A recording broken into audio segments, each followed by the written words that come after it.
What's up, guys? Happy Monday. Happy NBA playoffs. We were off for the weekend. Four hosts. None of us were available at all for any of the days, but we're not sure what kind of our content schedule is going to look like for the playoffs, but we're doing a video today. We have a Discord Jayhawk's going to be hosting.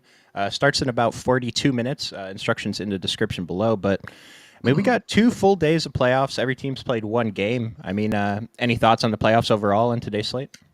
Yeah, I mean, no real surprises so far. I mean, we were talking before. It sounds like Maxi's a true questionable tonight. I'm guessing he goes, but it is concerning. He missed it around, and he was downgraded earlier this morning. In the regular season, I'd be like, oh, he's certainly sitting, but they need him on the floor here, obviously. But yeah, man. I mean, you look at the totals. It's like these first 2 games are so low, but that's playoff basketball. I mean, things slow down, the rotation's shortened, teams actually play defense, so. Yeah, I mean, a lot to like here, but nothing too insane. I like that we're not talking about guys like, I don't know, Scottie Pippen Jr. anymore, or I don't know, some of these other scrubs that we were dealing with in the regular season. My Nets, all those guys. And yeah, we're just dealing with pretty good basketball players from here on out, which is obviously a good thing. Dude, we didn't even get your super G League Nets lineup that we got to close last season. I Edmund know. Sumner, I don't even Mike Davis or something, whoever was on that team. Oh, Mike James, the Mike kid. James, yeah, Yeah, yeah. yeah, yeah, yeah. No, yeah, it's funny. I mean, they did run a few of the starters the whole season, but yeah, man. I mean, I don't know. The less we talk about those guys, probably the better. Yeah, and luckily we won't have to think about him too much until next season. But there's only I kind of spaced out while you're talking. I don't know if you mentioned there's only 2 pieces on the injury report today, and it's Joel Embiid and Tyrese Maxey. And we were talking about before the show. You seem to think Tyrese Maxey's actually sick, and he might not play. Yeah, I mean, I'm shocked he missed shoot around. And usually when we see that someone's downgraded, like that's never a good sign. Yeah. I think they'll probably, I don't know, load him up with electrolytes and get him on the floor. The spread really hasn't moved at all. I don't know that Maxi's really moving the spread that much on the road. But yeah, I don't know. Like I said, if it was regular season, my hunch would be he sits. Since it is the playoffs and the Knicks are up a game, I think they want him on the floor if they can get him in here. But yeah, man, it's tough to say. I guess the good news is that that game locks only 30 minutes after the start of the slate. The other piece of good news, I guess, if you want to call it good news, is we are already probably going to be pretty heavy on Kyle Lowry. Not a ton of great value on this slate. So if we're already loading up on him, we could just feel even better about that if Maxi is indeed ruled out. But yeah, I think Embiid goes here. I think he did play, or he did go through shoot around. And that he's just listed with injury recovery. So I don't know what Maxi's dealing with. But yeah, that's the big piece of news we definitely have to keep an eye on here. So I just searched Maxey on Tyrese Maxey on Twitter, and 10 minutes ago, someone said that he walked in and he was going to. Oh, just that he's at the arena. That's it. And then another guy with a check mark, but only 100 followers. I don't think he's an official Sixers reporter. His profile says he's a Sixers reporter, but he said Joel Embiid and Tyrese Maxey are both expected to play tonight. So just keep an eye on the news. We hopefully will get official word before the stream ends. Yeah, I mean, if anything, he wasn't feeling well. They're resting him this morning. I mean, he's probably gonna go. But yeah, Yeah, and this guy's saying you can't spell flu game without Tyrese Maxey. So I don't think there's an F in Tyrese or Maxi. But nope. uh, so, anyways, let's. It's so weird. There's only 2 pieces of injuries. We're used to going through them for 15 minutes, but yeah, we used to be able to do 20 minutes on just the Grizzlies, but here we go. right. And I see some guys in the chat. Jose Morales can't wait to see what today brings. Oh man, I can't wait either. Which random studs are gonna go off, and then what random value like Bojan, or we'll talk about Mitchell Robinson. When we get there later. Unicorn Love, we're back. We are back. Brunson or Mitchell? Let's start early. Let's go ahead and jump into the guard. So you have a thoughts on this? I mean, I like both of them a lot. I mean, Murray's going to be very popular. Let me take a look at ownership here. And yeah, I will say this. So we know which players are good on these slates and on these playoff teams. So ownership matters even more. And you're not going to find the major edges that you do often on the larger slates. But at the same time, I mean, that's really how you have to make your decisions. So, like sorting by OF index, I mean, we have Brunson at the top. Mitchell kind of lower than I expected. I think it's mostly the Orlando matchup, but he's shown that he's going to be able to put up numbers this series, I think, regardless. But yeah, I mean, looking at the ownership, I'll go with Mitchell just because he's about a third owned as Brunson. is on both sides. Obviously, not a great spot here against Orlando, but who really isn't a great spot at his playoff basketball team's defense? Again, if I was guessing who has the most raw points tonight, I would say Brunson slightly over Mitchell, but it's not enough for me to want to go to him at super high ownership compared to Mitchell, who's only 9% on FanDuel, 12% on DK. So again, I mean, you're really kind of splitting hairs picking between these guys. That's why ownership is really everything. You're looking for ways to get different, and I think that's a very easy way to do it. Mitchell's going to really demand the ball here, and he showed he could put up numbers here. So yeah, I like him a lot. Brunson's just as good, but again, ownership pivot. That's what we're looking for. Yeah, I like both of them, and I initially thought I was going to get more of both of them in my set. I have them projected very well, but I am under 20% on both, so maybe that will change later. But like the players, I don't know, just the guards I'm getting a lot more of, like D'Angelo Russell, Jamal Murray, and I mean, those two are the main pay ups. How hard are you looking at those two guys? I mean, I don't mind either. I don't love the spot for Russell necessarily. But again, I mean, we're dealing with really small samples here. He's going to get the ball. It's just not a great matchup for guards. And yeah, I mean, we saw AD kind of take things over last game. The Lakers aren't as rested as the Nuggets, and they are playing in the thin Denver air here. Like, I don't feel great about the Lakers in this spot, even though they did look pretty damn good in Game One. I love your take. I know you're a fan. But yeah, this does not feel like a great game for them tonight. I know the spread's relatively close, but for me, I'd rather get to the front court if I'm getting to anything here. And then the thing about Reeves is you also get that shooting guard eligibility. So I guess I'm lower on D'Lo, just for those handful of reasons. Who was the other one you said? Murray. Yeah, just Jamal, easy. Yeah, I mean, honestly, he's too cheap on both sites. The thing is, he is super popular, so there are ways to get different there, especially if you're kind of loading up on Porter, Gordon, who are also pretty popular. This game does have a 20-point higher total than the other two, so that alone is going to make some of these guys more appealing. But yeah, I don't know. I'm paying up a lot of guard tonight. Like I said, I really like Mitchell at the ownership, and then I'm getting a ton of Kyle Lowry. Some of these guys just wake up in the playoffs, and maybe this burns me moving forward. But I'm pretty confident that Lowry's going to play 32, 38-ish minutes here, even if Maxi's in. And yeah, that's enough for me on a slate where we're really lacking value to probably just come in at or even over the field. I'm kind of hoping Maxi plays so he stays about where he is. 28 on DK does feel low. Almost 60% on FanDuel. Kind of tough to get away from him again just because we're lacking value. But yeah, mostly paying up, not as heavy on that mid range tonight. But I don't mind those plays. Like they certainly have upside. I will say, like with D'Angelo Russell, so he took 20 shots last game, and he even said something in a post game press conference like, "I never take 20 shots," and he missed all of them.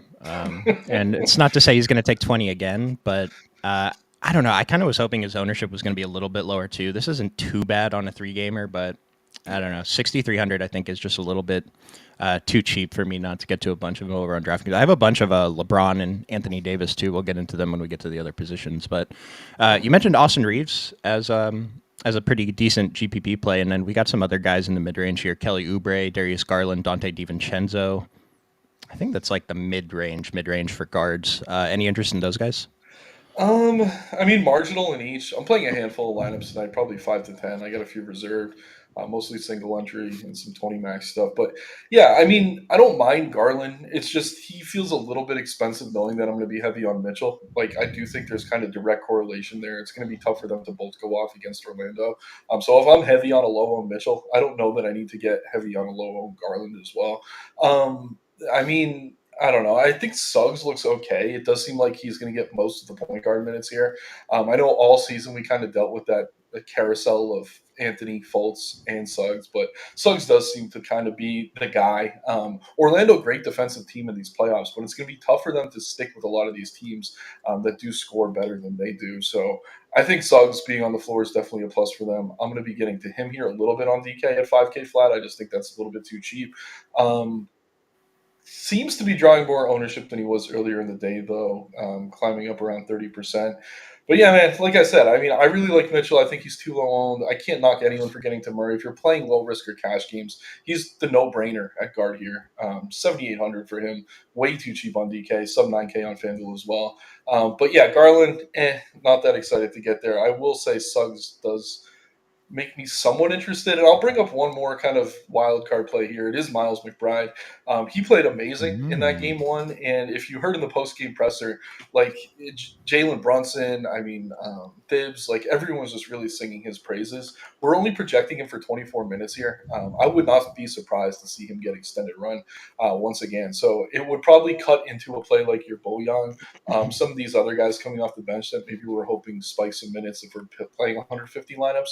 But I actually think McBride is kind of sneaky as value if you do need it, especially if you don't want to go too overboard on Lowry if Maxey is in. I think that's one of the only kind of logical pivots there. So yeah, I'll get to a little bit of McBride. Can't feel great about it, but it does seem like he's in Thibs's good side, and we know that means minutes most of the time. The game was close in the fourth quarter, right? Yeah, it was competitive. I'm gonna see if I can pull this up here. I don't think I've done this before, so I don't know how it'll go. But I want to take a look at the rotation for game Yeah, one. I don't know. Oh, nice. you can't even see the names on the left side. Can I like make it bigger? I'm trying to pull it Oh, up there you too. go. Okay. So one interesting thing you mentioned with Miles McBride, he closed the game. Hmm. When he checked in at the end of the first quarter, he played the whole second quarter, and then he checked in at the end of third, closed the game over Dante DiVincenzo. Mitchell Robinson played the whole fourth quarter and most of the second quarter. Isaiah Hartenstein kind of got benched, and you guys are, I don't know, it was like 3 days ago, whatever, but Isaiah Hartenstein was chalk. I had a ton of Hartenstein, killed me. Mitchell Robinson was like the nut GPP pivot.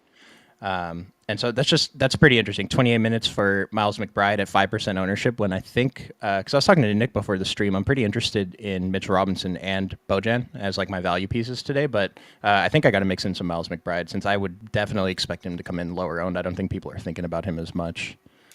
Yeah, and I mean it really is matchups, and Thibs is like he obviously already runs a tight rotation, but he's going to keep the hot hands in there. And McBride's a good defender, definitely a better defender in my opinion than DiVincenzo or Boyan.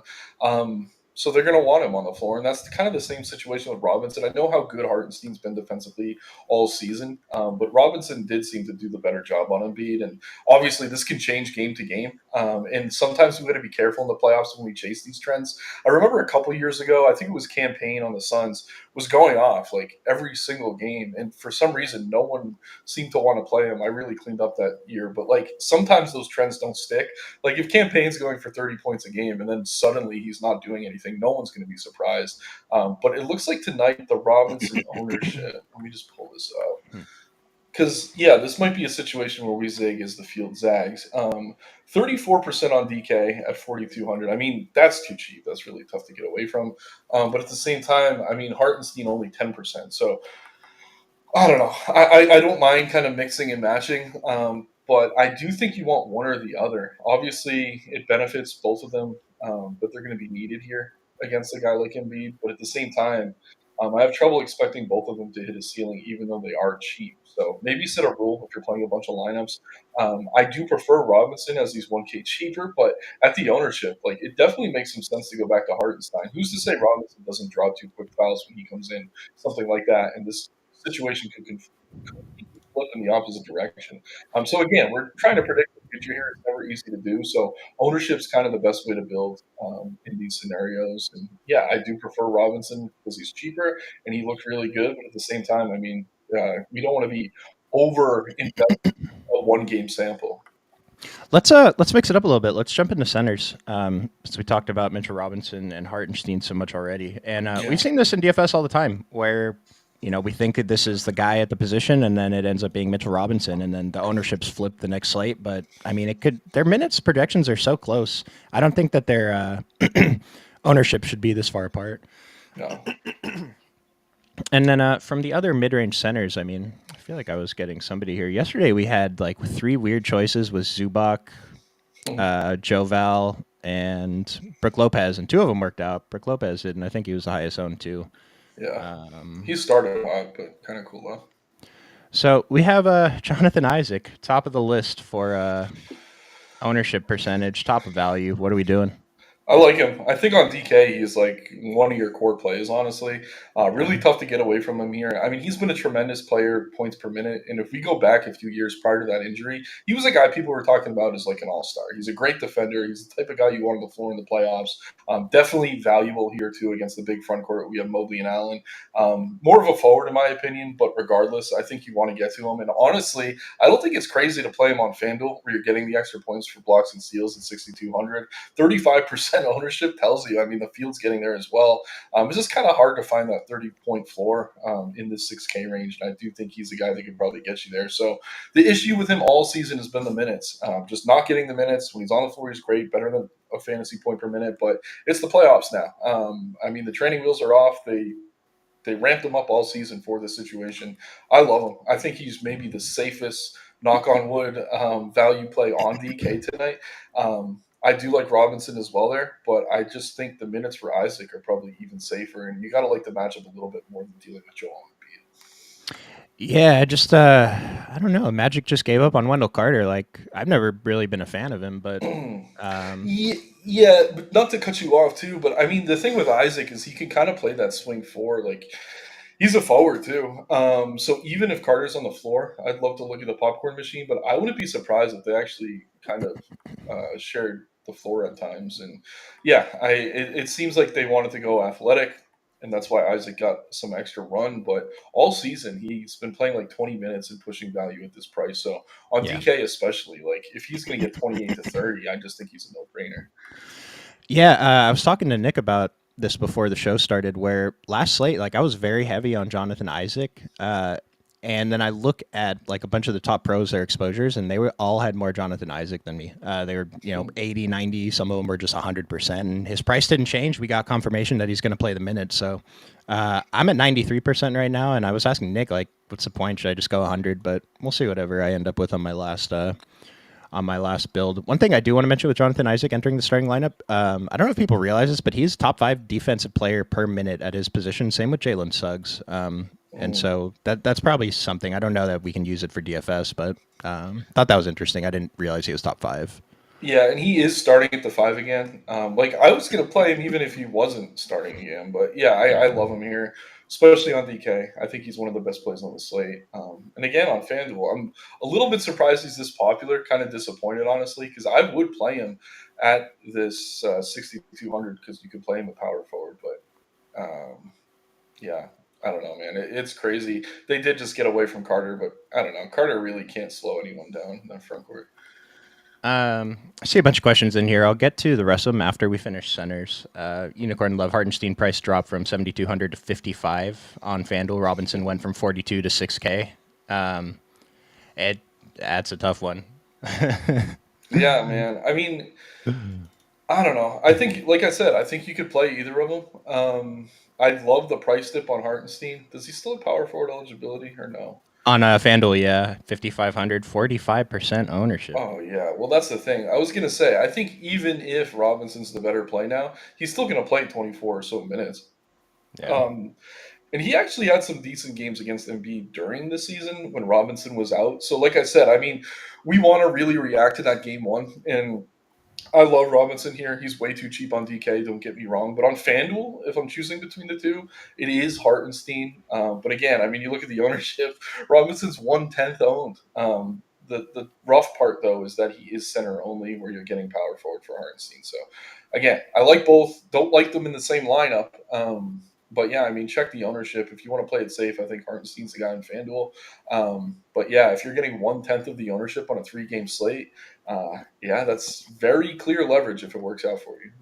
I agree. Hartenstein over Robinson on FanDuel, but I kind of feel like I would want to be a bit like well under the field on Hartenstein and over on Robinson. Yes. This is wrong. This ownership Right. projection it's like it might come true like the field plays this, but it's inefficient. Yeah, yeah. And it's like if you're just looking at value on the model, I mean your pivot option is Rui at the same price as Hachimura over on FanDuel. There's not really any other cheap pivot. I mean Isaac too, so you don't have to play one of these guys. So don't build thinking like, oh, I got to play one of them. You could just fade both on FanDuel. Absolutely. So, and then that other cheap center here, Rui Hachimura. I was actually pretty interested in him today, and it's the Lakers did this last playoffs where so the coverage they're putting on Jokic, they're putting Rui to man up on Jokic, so AD can come over from the help side, and it's like the best defense that the Lakers have against Jokic. It gives me confidence Rui's going to play a lot. He's finally in the starting lineup. He's been playing big minutes. This price and this ownership on DraftKings, 16% at 4,900. I'm probably going to be like 3x the field. I might have 50% Rui tonight. It's a bit of a risk, but this is one of the spots on the slate I think that there's leverage. So there's not many. I'm just going to lean into it and hope it works out. Yeah, man, it's tricky, and I'm with you. I think it's a really smart play in terms of ownership. Way lower owned than he probably should be given the minutes.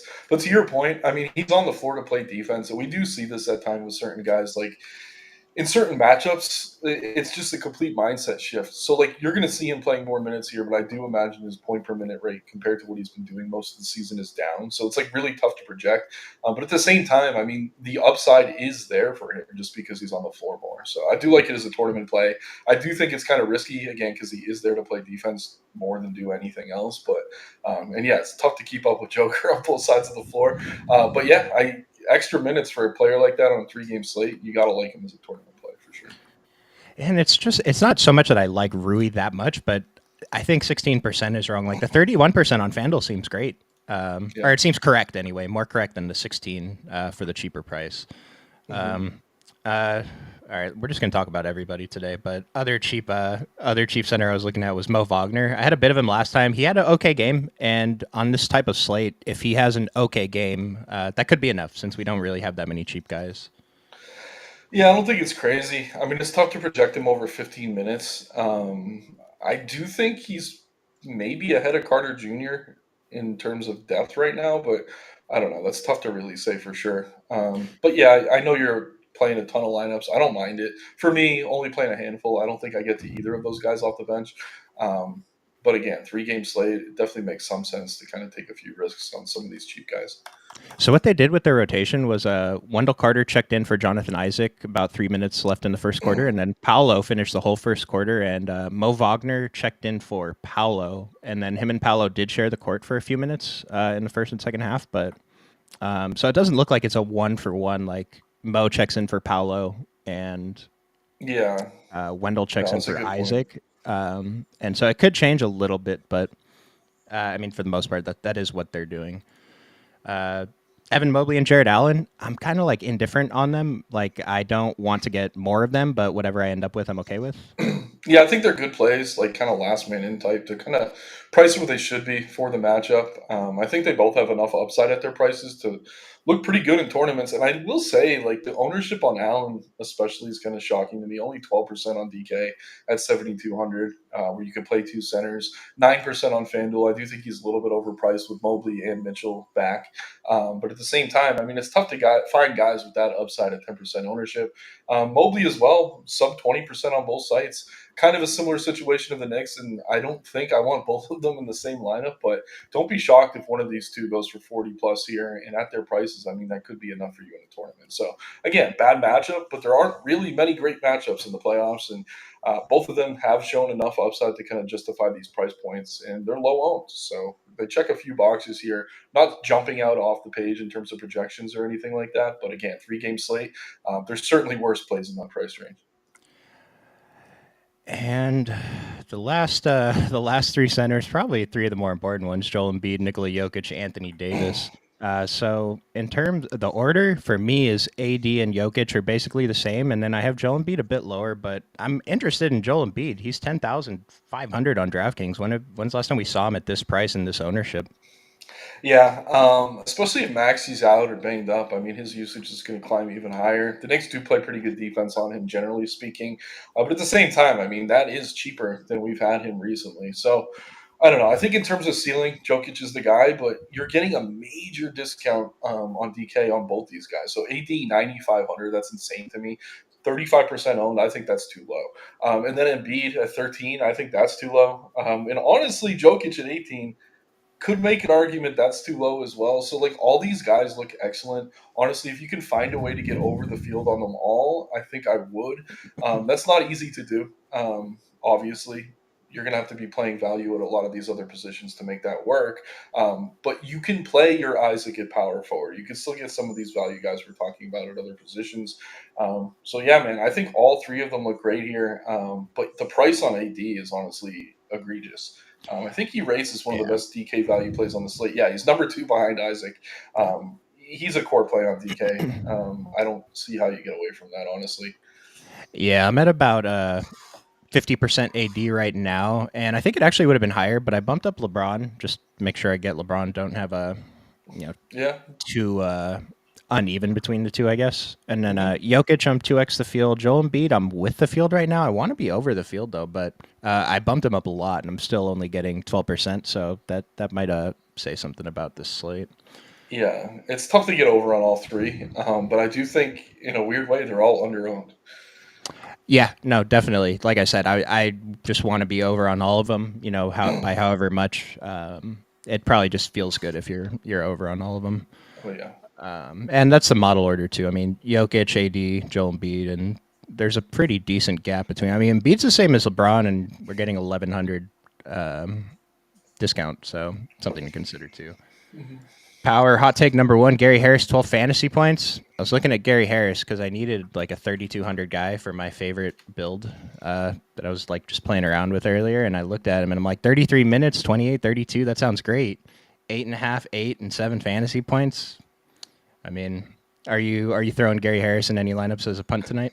Honestly, he's like a last guy in. I think he's okay. Yeah. Again, just because there's not much in that range we can even blink at. Like, how many guys sub 4K do we even want to consider tonight? I think Harris, just because of the minutes, falls into that category. He took 5 threes. He played 33 minutes. He missed all of them. If like 2 of those fall in, I mean, he's looking like value and probably a lot more popular tonight.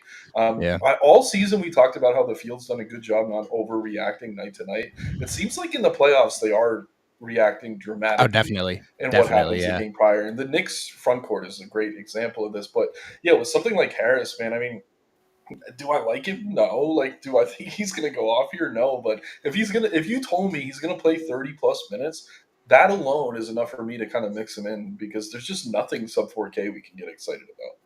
There was a player last week that he was chalk, and I kept saying like Vegas thinks he scores 6 points tonight. Do you remember who it was? Delon Wright? No, I wouldn't bag on Delon. I'm over on that guy every slate. I'm trying to think who it could have been. But either way, this guy was predicted for like 7 points, rebounds, plus assists, and he came in mega chalk. And it's like Gary Harris. He's probably projected for like 9.5 fantasy points, 10 fantasy points. So he's going to come in 30%. And so, like you said, like last man in, I get it if he makes the rest of the lineup work. Yeah. But I just think that there's going to be another comment. Like, unless he has a good game. Like, if he has a good game, it doesn't matter. But I don't think it's going to work if he puts up those 10 fantasy points. He's going to need a little bit more than that. Yeah, I will say this though, like if you're building 150 and you're trying to force yourself over on those big centers, you're going to be getting more Gary Harris than maybe you want. Because yeah, it's just really tough to get over on all these expensive guys unless you're playing some of these punts. And again, I don't really like any of them. Like personally, in my handful of lineups, I'm going more balanced. But to get over on all these studs, like you're going to have to play someone like that. And I don't know that there's many pivots. Like I don't know. I mean, Okoro maybe is one. He's a guy I've been playing all season, but with this team fully healthy, I mean, he really doesn't have an upside. I'm like really scraping for value here, trying to see. I mean, if Maxey was out, we could maybe consider campaign. I'm not looking that way as things stand. I mean, like I never like playing Torian Prince, but he's kind of similar to Gary Harris. Just a little bit more expensive. Maybe you could mix him in. But again, we said at the front of the show we didn't want to talk about guys that aren't that great at basketball. But if you're looking for sub 4K plays on a 3-game playoff slate like this, I mean, those are the names, unfortunately. Patrick, I'll see if we can talk about the Denver Lakers showdown at the end of the show. And fade Jamal on high dollar. So I feel like I'm fading Jamal today. I have 43%. I think that's with the field, but it feels like I'm fading him. And so I don't know. On FanDuel at 8,800, I could definitely see the argument for fading. 7,800, his price is too cheap. But just like what we were saying with the people overreacting to playoffs, like that's the only reason I'm slightly disinterested in Jamal. Just because I think I can get better leverage on other players like Jokic or I don't know, whatever other random guys I was mentioning. Yeah, I mean, if you're playing someone like Mitchell for like a third of the ownership, I think that's a really good pivot. Like, there's reasons to fade him. Just make sure it makes sense in your build. Like, I don't know. Or if you're playing a Jokic lineup, you're hoping for the Jokic ceiling game. That's probably a good way to get away from Murray. Like, so you want your lineup to kind of make sense here. On bigger slates, we kind of don't have to really spin narratives this way. But on a three gamer playoff slates where things are fairly projectable, I think it's kind of easy to do. So yeah, Jokic lower owned than Murray tonight. I don't mind that as a pivot. And like even if Murray goes for 40 or 50, there are pivots in that range that can maybe get you there as well. So like Brunson, Maxey if he gets over this flu or whatever.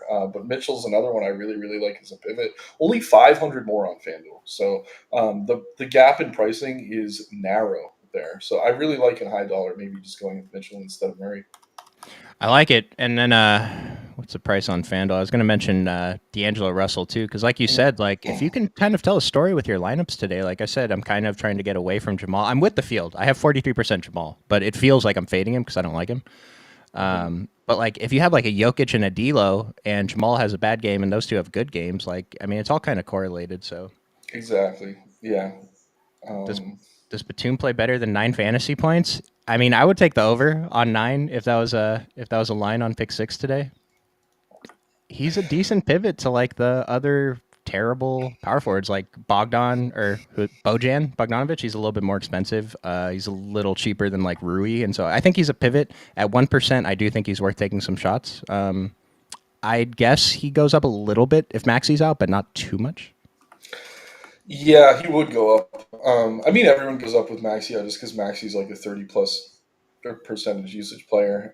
But yeah, I mean, the thing with Batum, we got Isaac in that range, we got Robinson in that range. I definitely prefer the two of them over him. But if you're paying up at both centers, he's fine. It's kind of a pivot there. Um, Again, there's nothing sub 4K we love. There is a lot kind of floating around 4K. McBride's another one. I know we're talking about different positions. These are all guys I'd have ahead of Batum. But at the same time, I don't mind getting Batum, and I definitely do prefer him over some of the even cheaper guys. So, yeah, again, 3 game slate. He's probably going to play 25 or 30 minutes here. He's a vet, kind of knows what he's doing. He's not going to waste too many minutes on the floor, at least playing defense.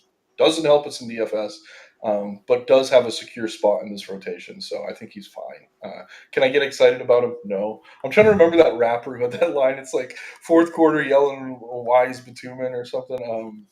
I wish I remember Oh that off the top yeah, of I've my seen head. it on social media. His wife, Batum's wife, called him out too. Like that's why he's on the court. Like, all right, dude, just Oh my chill out a little god. bit. Yeah, man. I'm trying to find that bar and it was hilarious. But yeah, I don't know, man. I like the player. He's just not very involved on offense. But again, 3 game slate. We're desperate for value. If you're trying to get over on all those big centers, you're going to land on some Batum, and I think it's okay. Well, it's kind of like we got to embrace variance a little bit, right? We talk about that all season. We're Yeah, playing DFS. We know what we're getting into. I'm thinking about like Batum was a slate winner. Was it in the play-in game? He hit like 4 or 5 threes. Miami. Yeah. Like Mhm. Delon Wright was a slate winner yesterday. Yesterday, right? He had like 4 threes in the fourth quarter or something. If one of these guys The gets hot, it doesn't minutes. take much. Exactly. It's the same with Harris. Like they're playing 30 minutes. So like 6 times out of 10 they're going to stink, but those 4 times that they're good and you're getting them low owned, like that's enough to really make a difference on a slate like this. So um, the one thing we can project without as much variance in the playoffs are these minutes, and we know he's playing probably 25 to 30, and that's more than you can say for a lot of these other cheap guys. So do I love it? No, but does it make sense logically speaking? Yes. And again, it's because he's part of this rotation. I mean, 26 minutes at 1%. I Mm. don't think there's another player on the slate capable of hitting at 1% ownership. He's probably not going to come in at 1%. He'll probably come in like 3 or 4, but it's the same thing. I mean, dude, 26 minutes. Yeah, sign me up. I'll play some Batum tonight. Yeah, 1%. I mean, McBride's 5. I do like him a little more. It's a funny question. It's like what other plays at 1% could actually get there? Maybe a Right. Cora. Like again, we didn't want to go down this route, but here we are. Yeah, you don't need a 1% play today either. We're saying No. if it helps. If you hit the 1% Batum, he puts up 30. Yeah, you're probably in a Mhm. good spot. But Yeah, and like if you want to get really weird and like jam in like I don't know AD with Joker and another high price guard, like you're gonna need a couple of these low end guys to do well. And I mean, in terms of raw points, you're kind of playing from ahead in a way if these guys can just have a half decent performance. So I don't know, like, and again, you won a big slate this year. I forget who it was. It was one of the Bucks backup point guards. He had like 4 fantasy points, and you still took the contest it down was because you didn't have Javon the extra Carter. payout. Javon Yeah, Carter on yeah, the it was Bulls. Javon Yeah, Carter. Like, yeah. most lineups tonight aren't going to be as stars and scrubsy as maybe they would be on a bigger slate. So you don't necessarily need those huge games, but you do need those studs to really outperform their ownership, which is something that could certainly happen. So um, yeah, I mean, the more I think about it, the more I'm like, maybe you just take a few risks on these low end guys because that could really pay off for you on a slate where it seems like most of the field's going to be kind of building into the mid range. I think most people play AD or Jokic and or Brunson, Mitchell, etc. But like, not that many people are jamming three of these guys. So if you could find a way to do that where you're not completely disgusted at the time the slate tips off, I think you're already getting pretty different, and the upside is tremendous. So. Yeah, I'm already up to 20% Batum, so I'm just kidding. I'm gonna play a few. I'm not playing 20. That's a little extreme. That's a little extreme, but Does Niang make a three this time? He's minus 600 to make 1 3, so I'd say he makes 1 3, but he's a dog to make two. Uh, it's probably not relevant for fantasy. If you're talking about for like prop betting purposes, unless you're getting plus money, I wouldn't take the over on his 1.5 threes. I mean, you could argue he's a similar play to Batum, honestly. I mean, how many minutes do we have him for? Probably one or two 22, fewer. 22. And he's going to take more shots than Batum probably does. So, like, these are very similar plays. If no one's playing the Yang, that's another guy I'd be mixing in the Stars and Scrubs build. So, like, I don't trust any of these cheap guys, but there is a world where all those super pay ups go off. And if you have an extra one in your lineup, that's the difference. Um, Jose Morales at Power. Gary Harris scores 17.5 or more tonight. Power. Jose, hell nah, bruh. Love the If exchange, guys. I don't think Gary Harris scored 17.5 fantasy points this entire month so far. Keep Is your that eyes true? open. You guys, no, he had 15, 22 in his 22 total in his last 3 games, so that was an exaggeration. But Okay. Yeah, I mean, he had one big game against Charlotte, but there's no more Charlottes in the playoffs, unfortunately. we're not taking Gary Harris in LA Fitness pickup game. Me neither, bro. It's so good. Franz Wagner 7,100. I think so. We Let's need to talk transition. about Franz, Yeah, yeah. let's do forwards quickly. I think Franz is a pretty good tournament play. I thought he was a good tournament play ever since he got into this price range, and I don't think it's worked out a single time. But I'm gonna go right back. Take shot 6,500 on DraftKings, 71 on FanDuel. It's curious that his ownership's higher on FanDuel. Maybe it's the position, but I like him. I think he's a really good GPP play. I absolutely love him here. And honestly, I'm shocked it hasn't been working out for you because he's been probably more consistent than anything sub 7K. He's gone over 40 fantasy points on both sites, 3 games in a row. Again, I we're suck dealing with then. small samples here. So, like, man, he's been streaky. Like there was a stretch this year where he was the guy, like even out playing Paulo at times. Yeah, Then he went dude. really cold off the injury after the All Star break, and it seems like right in time for the playoffs he's gotten going again. And again, the Orlando Magic, their defense can match up with any team in the East, but offensively they're going to struggle to get their shots off. But a player like Franz is what they need to kind of keep them in these games. So. I like him here. I think he's probably good for around 40 fantasy points. Knock on wood, but at that price, that's excellent. Just very quick, Jamal cooks the Lakers all the time. I mean, yeah, man. I know. Denver cooks. Yeah. Denver's like on a 9 game winning streak against the Lakers. It's okay. It's gonna end tonight, baby. Hey, man. Staples Center, you snuck your. Oh, Staples Center, I No, snuck my fuck. tool in. Fourth quarter yelling, why the Batum in? So good, man. I love Ten. like the obscure sports references in rap. Nothing makes me happier. That's like Batum of all people, but so top forwards. We were talking about Jonathan Isaac when we were going over centers because he is center eligible in DraftKings, not on FanDuel.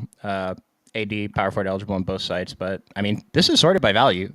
Jonathan Isaac, AD, Kelly Oubre, MPJ, LeBron, Franz Wagner. So just your favorite forwards. I love Isaac on DK. Again, I think he's close to 100% for me over there. Even if I'm playing a bunch of lineups, Wagner on both sites looks excellent. The reason he's more popular in FanDuel is he does have that power forward eligibility.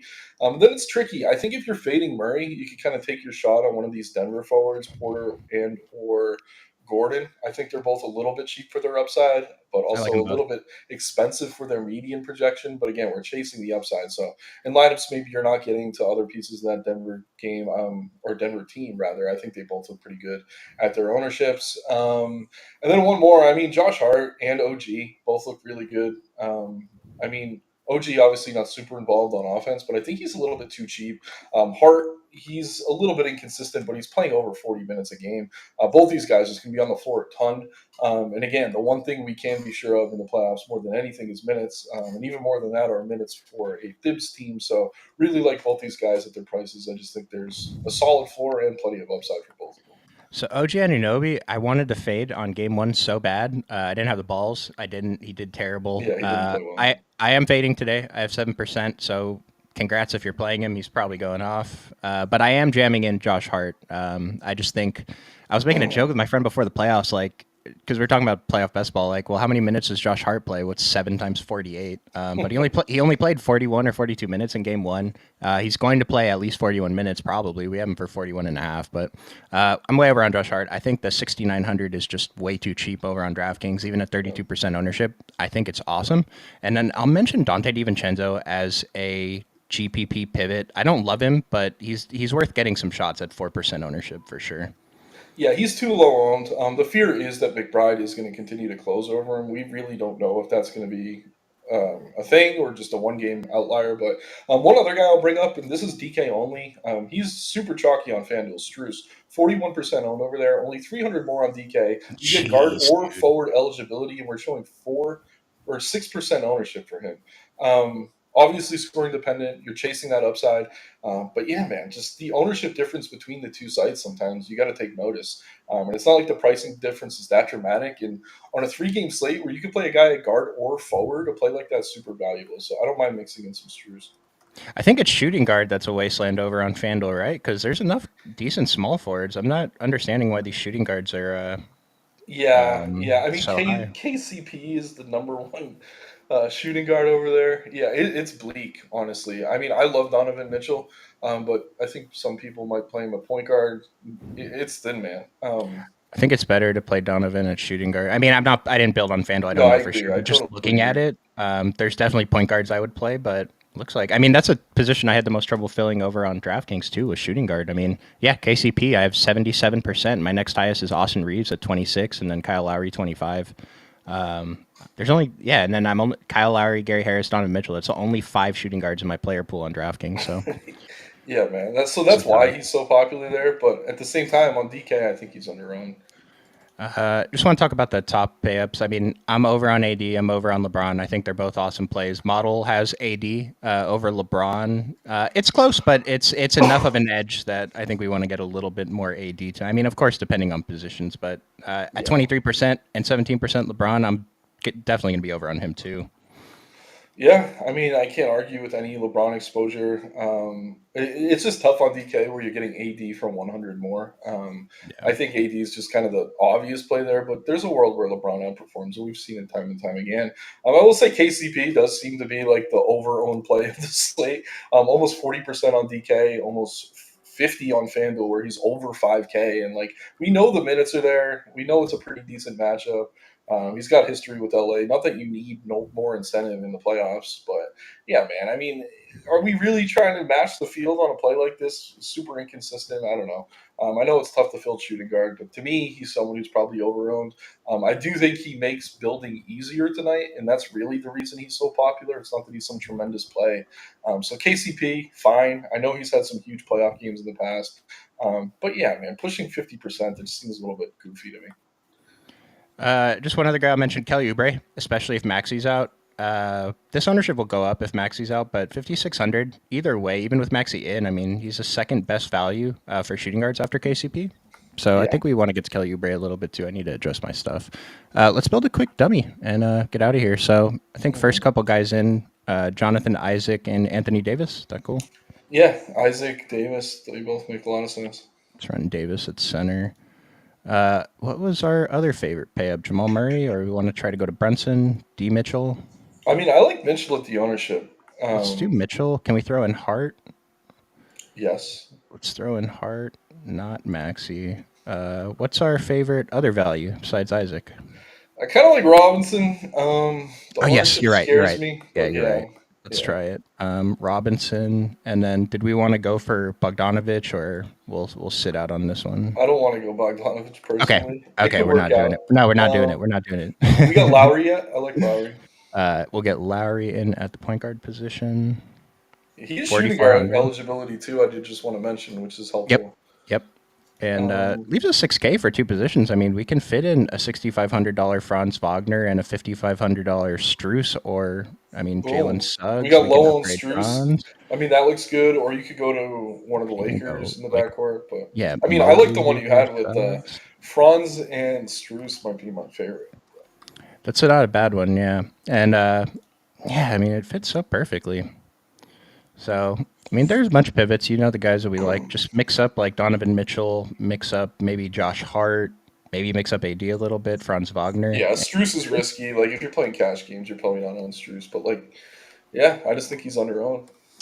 If you're risky like us, I think I'm starting my lineups with like Kyle Lowry, Jonathan Isaac, Mitchell Robinson, and then just mixing up like the Josh Harts and the Donovan Mitchells. So Yeah. appreciate you guys. Do we project any Campaign or Dinwiddie minutes? I can check real quick. Campaign played 2, Dinwiddie played 8 in game 1. I mean, I don't think they're relevant for DFS. I was looking at like if Gabe Vincent or Spencer Dinwiddie maybe on the showdown slate was going to be viable. Oh yeah. We have Dinwiddie for 13, Vincent for 10 right now. It's probably about right. I mean, they do have to play pretty big against Denver, which means we're seeing more run for Rui and Torian Prince. I don't know. Or if they're like min priced on Showdown, I honestly think I'd go Vincent over Spence, but that's They're not not like. min. They're not min priced. Oh, okay. Yeah. No. Yeah, I try to get more priced. And like, I don't know. If you can't project a guy over 15 minutes, he's hard to get to even in Showdown. But I'm not a big Showdown guy, honestly. I know sometimes you just need the guy to come in the fourth and get one block, and it can be optimal if you're loading up on studs. But for me personally, in standard formats, I wouldn't be touching either. Someone pointed out that game 1, and so I've seen the craziest showdown slate I ever saw was I think it was in the finals when the Heat were in it. Haywood Highsmith or some random player, whatever, was the optimal captain, and he either DNP'd or he put up 0 fantasy points, but the fantasy scoring was just so concentrated on whatever 5 stars, and none of the That role players happens, did man. anything, that you just needed those 5 guys. And someone pointed out that the winning lineup from game 1 of the Denver Lakers series, it had a 1K guy in it who scored 0. And so, like, looking at the lineup building process, that's definitely a possibility. I mean, we have 4 bona fide studs, and then we have D'Angelo, who's borderline stud. And so, I don't know if I have good advice. Like, I tried to build earlier, and I think I just landed on, like, mixing up the captains and, like, taking shots on guys like Spencer Dinwiddie, Gabe Vincent, Jackson Hayes. Yeah, But Christian Braun once in a blue moon has a big playoff game. I know last year on that run he had 1 or 2 per series. It seemed like, so you could always roll that dice. I did see Anson asking no AG. I do like Aaron Gordon a lot. yeah, He's I like priced him on both too. sides. We didn't spend much time talking about him, but really solid year for sure. We're going to need some cheap players to jam in those high-rise guys. Gabe Vincent for salary relief. Yeah, it's the thing. I think Gabe Vincent was the last guy in my main showdown lineup for now. And it's Good like showdown, maybe yeah. maybe he scores 4 fantasy points, and that's enough. So I like Gary Harris more on the main slate, and that's not saying much. I'm still at 8% Gary Harris. I'll see what happens there. But we got Jayhawk starting into Discord right now, guys. Appreciate you joining us today for the playoffs. We'll see you soon. Thanks.